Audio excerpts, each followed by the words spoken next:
Badangpet municipal కార్పొరేషన్లోని గణేష్ ఉత్సవాలకు ₹1,15,00,000 మంజూరు చేసి అధ్వానంగా ఉన్న ప్రభుత్వ గురుకుల పాఠశాల, ప్రభుత్వ పాలిటెక్నిక్, డిగ్రీ కాలేజ్కి మాత్రం నిధులు ఎందుకు కేటాయించడం లేదని Badangpet municipal corporation deputy mayor Ibrahim Shekhar రాష్ట్ర ప్రభుత్వంపై తీవ్రస్థాయిలో మండిపడ్డారు. కేవలం 11 రోజులు జరుపుకునే పండుగకు ₹1,00,00,000 మంజూరు చేసి 365 రోజులు విద్యార్థులు చదువుకునే గురుకుల పాఠశాల, పాలిటెక్నిక్ కాలేజీలకు మాత్రం పెద్ద ఎత్తున నిధులు మంజూరు చేయలేకపోవడం చాలా దురదృష్టకరమన్నారు. బడంగ్పేట్ మేయర్, జిల్లా కలెక్టర్, స్థానిక ఎమ్మెల్యే బడంగ్పేట్లోని గురుకుల పాఠశాలలు, మహిళల పాలిటెక్నిక్ కాలేజీని సందర్శించి త్వరితగతిన సమస్య లేని పాఠశాలగా తీర్చిదిద్దారన్నారు. పండుగలకు నేను వ్యతిరేకం కాదు. ఎంతో చక్కటి భవిష్యత్తున్న విద్యార్థుల ఆత్మగౌరవ సమస్యలను తీర్చిదిద్దడమే తన ప్రధాన లక్ష్యమని హితో పలికారు. పాఠశాల సమస్యలపై బాలాపూర్ మండల పరిధిలోని బడంగ్పేట్ గణేష్ ఉత్సవ సమితి, బాలాపూర్ గణేష్ ఉత్సవ సమితిని సహాయం చేయాలని కోరడంతో బాలాపూర్ గణేష్ ఉత్సవ సమితి వెంటనే స్పందించి 5 లక్షలు, బడంగ్పేట్ గణేష్ ఉత్సవ సమితి ₹1,00,000 కేటాయిస్తామని హామీ ఇవ్వడంతో సంతోషకరమని కృతజ్ఞతలు తెలిపారు. ఇతర గణేష్ ఉత్సవ సమితి సభ్యులు, నాయకులు ముందుకొచ్చి మన ప్రాంతంలోని ప్రభుత్వ పాఠశాలలు, గురుకులాలు, కాలేజీల అభివృద్ధికి తోడ్పాటు అందించాలని కోరారు. పోలీస్ సిబ్బంది సైతం విద్యార్థులు చెడు అలవాట్ల జోలికి పోకుండా అవగాహన సదస్సులు నిర్వహించాలన్నారు. రీసెంట్గా జరిగిన మున్సిపల్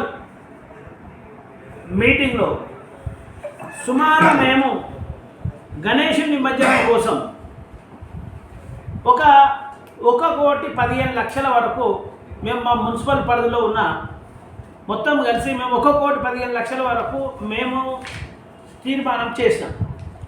ఈ తీర్మానానికి మా మేయర్ గారితో సహా అన్ని పార్టీల ఫ్లోర్ లీడర్లు అందరం కూడా, ఇంక్లూడింగ్ నేను యాజ్ ఎ డిప్యూటీ మేయర్, అందరం కలిసి మేము తీర్మానం చేసాం. ఈ తీర్మానాన్ని నేను కూడా మనస్ఫూర్తిగా పరిపూర్ణంగా మద్దతు ఇస్తున్నా.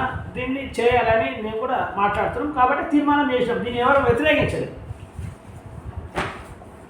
ఇది ఈ ₹1,15,00,000 ఒక 1 వీక్లో ఒక 11 రోజులు గణేష్ భగవాను మీద జరిగే ఏదైతే భక్తుల కోసం మరి మున్సిపల్ కార్పొరేషన్లో మనం ప్రభుత్వ బడ్జెట్ మనం పెట్టినాం.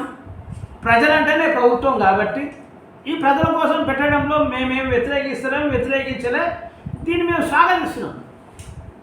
కానీ సమాజంలో గత 3,000 సంవత్సరాల నుండి ఇప్పటి వరకు కూడా నెగ్లెక్ట్ కాబడిన ప్రజలు ఎవరైతున్నారో, నెగ్లెక్ట్ కాబడిన వర్గాలు ఎవరైతున్నాయో, ఈరోజు కూడా వాళ్ళ కోసం చేయడంలో ప్రభుత్వాలు నెగ్లెక్ట్ చేస్తున్నాయనడానికి సాక్ష్యాలు నేను మీ ముందుకు తీసుకొస్తాను. ఫర్ ఎగ్జాంపుల్, ఇది గుడులు అంటే దేవాలయాలకు సంబంధించిన అంశం. దేవుడు అంటే దేవాలయాలకు సంబంధించిన అంశం. మన దేవాలయ డిపార్ట్మెంట్ కూడా ఉంది. మన ఉంది కదా, ఎండోమెంట్ డిపార్ట్మెంట్ ఉంది మనకి. ఈ గుడులకు సంబంధించి ఎండోమెంట్ డిపార్ట్మెంట్ ఈ చర్యలు తీసుకుంటలేదు. స్థానిక ప్రభుత్వాలు ఈ నిర్ణయాలు తీసుకొని ఈ ప్రజల కోసం పనిచేస్తున్నారు. అదే ఎన్నో వేల సంవత్సరాల నుంచి నెగ్లెక్ట్ కాబట్టిన ప్రజలు గురుకులాలను చదువుకుంటున్నారు. ఇవాళ బడంగ్పేట్ మున్సిపల్ కార్పొరేషన్లో ఒక డిప్లొమా కాలేజ్ ఉన్నది, ఇంటర్మీడియట్ కాలేజ్ ఉన్నది, ఓ డిగ్రీ కాలేజ్ ఉన్నది. కావాలంటే మీరు వెళ్ళి చూడండి. అందులో టాయిలెట్స్ లేవు, అందులో మంచినీళ్ళు లేవు తాగడానికి, అందులో ఊగడానికి స్వీపర్ లేవు. మరి కాలేజీ వ్యవస్థ ఎట్లా జరుగుతుంది? కాలేజీలు ఎట్లా నడుస్తాయి? విద్యార్థులు ఎట్లా చదువుకుంటారు? ఈ దేవుళ్ళ మీద ఉన్న ప్రేమ సంతోషకరమైనదే, కానీ పేద ప్రజలకు సమస్యల మీద ఎందుకు మనకు ప్రేమ ఉంటలేదు అనేది నా ప్రశ్న. మా మేయర్ గారు, మా మున్సిపల్ కార్పొరేషన్ ఉన్న అన్ని పార్టీల ఫ్లోర్ లీడర్లకు, గౌరవనీయులైన మా శాసన సభ్యురాలు సబితా రెడ్డి గారు కూడా నా విజ్ఞప్తి ఏంటంటే, గవర్నమెంట్ స్కూళ్ళ మీద మొన్న స్టేట్ వ్యాప్తంగా ఏదైతే స్కూళ్ళకు ప్రభుత్వం డబ్బులు ఇవ్వాలని ఏదైతే నిర్ణయం తీసుకుందో, అట్లాంటి నిర్ణయం వచ్చేంత వరకు మా మున్సిపల్ నుండి కూడా మా మున్సిపల్ నుండి కూడా గురుకులాలకు సంబంధించింది కావచ్చు, డిప్లొమాకి సంబంధించింది కావచ్చు, డిగ్రీ కాలేజీకి సంబంధించింది కావచ్చు, ఏదైనా అంటే హై స్కూల్ పైన ఉన్న వ్యవస్థలు ఏదైతే ఉన్నదో హాస్టల్స్ ఇవన్నిటికీ మా బడంగపేట మున్సిపల్ కార్పొరేషన్లో కూడా ఒక్క సంవత్సరానికి ఇప్పుడు మనం 11 రోజులకు 1,15,00,000 పెట్టినాం. మనం ఎటు పెట్టినామండి? మనం 11 రోజులకు మనము 1,15,00,000 పెట్టినాం. నేనేమంటున్నా, ఒక సంవత్సరానికి 1 కోటి రూపాయలను మనము అందరం కూడా పెట్టాలని మా మేయర్ గారిని, కార్పొరేటర్లందరూ కూడా నేను ఈ వేదిక నుంచి వాళ్ళందరూ కూడా రిక్వెస్ట్ చేస్తున్నా, మనస్ఫూర్తిగా రిక్వెస్ట్ చేస్తున్నా. అయితే రెండోది ఇమ్మీడియట్గా ఇక్కడ అంశం వస్తుందండి, కలెక్టర్ గారు ఒప్పుకోరు అని. ఈ విషయంపై కలెక్టర్ గారు పర్మిషన్ ఇవ్వాలని అంటారు. నేనేమంటున్నా అండి, దేవుళ్ళకి చేస్తే కలెక్టర్ గారు ఒప్పుకుంటారు. 11 రోజులకు 1 కోటి రూపాయలు పెడితే కలెక్టర్ గారు ఒప్పుకుంటారు. ఈ దేశంలో వేల సంవత్సరాల నుండి వివక్షకు గురైపోయి ఈరోజు కూడా చిన్న పిల్లలండి, కిరికీలు లేవు, పరదలు కట్టిరు, ఇట్లా ఆ పరదలు నినిగిపోయి ఉన్నాయి, తాగడానికి మంచినీళ్ళు లేవు, హాస్టళ్ళల్లో టాయిలెట్స్ లేవు, డిగ్రీ చదువుకునే అమ్మాయిలకు అబ్బాయిలకు మంచినీళ్ళు లేవు, స్విమ్మింగ్ లేదు. వీరికి ఇవ్వడానికి కలెక్టర్ గారు ఎందుకు ఒప్పుకోరండి? దేవుళ్ళ కోసం ఒప్పుకున్న కలెక్టర్ గారు ఈ పేద ప్రజల కోసం కూడా ఒప్పుకుంటారని నేనైతే నమ్ముతున్నాండి. నేను నమ్ముతున్నా మనస్ఫూర్తిగా. ఎందుకు ఒప్పుకోరు? ఒప్పుకుంటారు ఖచ్చితంగా. వాళ్ళ పరిధిలో జరగాల్సింది, జిల్లా అంతా వాళ్ళ అడ్మినిస్ట్రేషన్లోనే జరగాల్సింది కదా.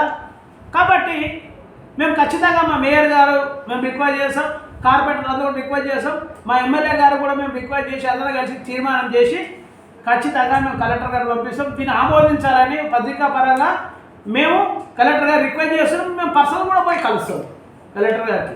కాబట్టి తీర్మానం ఇమ్మీడియట్గా మేయర్ గారు ఏంటంటే ఇమ్మీడియట్గా మీటింగ్ ఏర్పాటు చేసి, దీన్ని ఎమర్జెన్సీ మీటింగ్ ఏర్పాటు చేసి ఒక ఎడ్యుకేషన్ సంబంధించిన దాని మీద మరి మీటింగ్ ఏర్పాటు చేయాలని మేయర్ గారికి నేను పత్రికా పరంగా నేను మేయర్ గారికి రిక్వెస్ట్ చేస్తున్న విషయాన్ని తెలియజేస్తూ,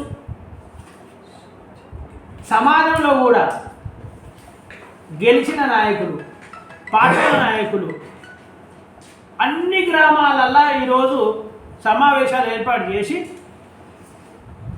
సమన్వయ కమిటీలు చేసి ప్రజలను చైతన్యం చేస్తుంది. ఏమని? కొట్లాడొద్దు, జాగ్రత్త పొజిషన్ తీసుకుపోవాలి, ఇవన్నీ. అవునా కదండి? సమాజంలో అలవాట్ల మీద కూడా, సమాజంలో విద్యార్థులు ఈరోజు చదువుకోమని చెప్పే కంటే అలవాట్ల మీద కూడా మనము సమావేశాలు ఏర్పాటు చేయాల్సిన అవసరం ఉంది. ఎందుకు పోలీస్ డిపార్ట్మెంటు దీని ఇనిషియేషన్ తీసుకొని గణేశుడి పండుగ కోసం శాంతి సమావేశాలు ఏర్పాటు చేసినట్టు యువత అలవాట్లపై ఎందుకు మీటింగ్లు ఏర్పాటు చేయట్లేదు? ఏ నాయకులైతే పిలిచి లోకల్ ఉన్న నాయకులను పిలిచి శాంతి సమావేశాలు ఏర్పాటు చేసినట్టు ఈ దేశంలో రేపటి యువత చెడు అలవాట్లకు మొత్తం కూడా వాళ్ళు అవుతురనే ఆలోచనతో మీరెందుకు మీటింగ్లు ఏర్పాటు చేయలేదు?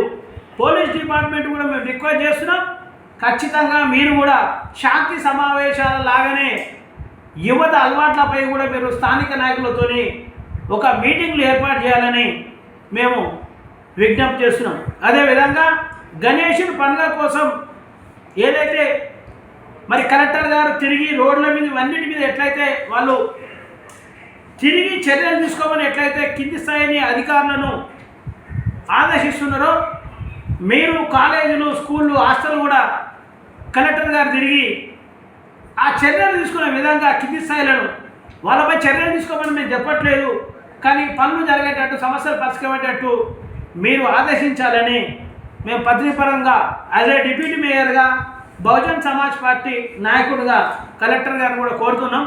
ఇప్పుడే బడంగపేటకి వెళ్ళి వస్తుంటే బడంగపేట గణేశన్ కమిటీలు రిక్వెస్ట్ చేశాను నేను. మీ గణేశన్ కమిటీ ఇంత బ్రహ్మాండంగా చేస్తారు కదా, కానీ పాలిటెక్నిక్లో కనీసం మంచినీళ్ళు లేదు తాగడానికి, టాయిలెట్స్ లేవు.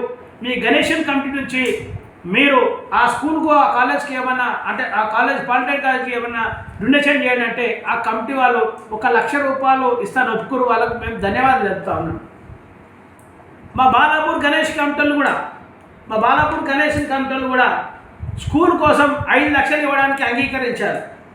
5 లక్షలు ఇవ్వడానికి ఇచ్చారు. బాలాపూర్ గణేష్ కమిటీ కూడా మేము ధన్యవాదాలు తెలుపుతున్నాం. అట్లా ఈ ప్రాంతంలో ఏ గణేష్ కమిటీల ఆధ్వర్యంలో బడ్జెట్ ఉండే పరిస్థితి ఉన్న కమిటీలన్నీ కూడా ఆ లోకల్ ఆ ఎడ్యుకేషన్కి సంబంధించిన వరకు నిజంగా సహాయం చేయగలిగితే చాలా ధన్యవాదాలు తెలియజేస్తూ, మరి ఒకటి కలెక్టర్ గారు మీరు ఒకసారి సందర్శించి ఈ గురుకులాల హాస్టళ్లను ఈ మా మున్సిపల్ ప్రాంతంలో ఉన్న అన్నిటి కూడా మీరు ఒకసారి విజిట్ చేయాలని మేము విజ్ఞప్తి చేస్తున్నాం. కలెక్టర్ గారు మేము కూడా పర్సనల్గా వెళ్ళి కూడా మేము కలెక్టర్ గారిని ఆహ్వానిస్తాం. అదేవిధంగా మా మేయర్ గారికి మరియు గౌరవ శాసనసభ్యులు అందరూ కూడా ఈ విషయంలో తీర్మానం చేయడానికి అందరూ కూడా సహకరించాలని మనస్ఫూర్తితో కోరుకుంటూ సెలవు తీసుకుంటున్నా. జై భీమ్, జై భారత్.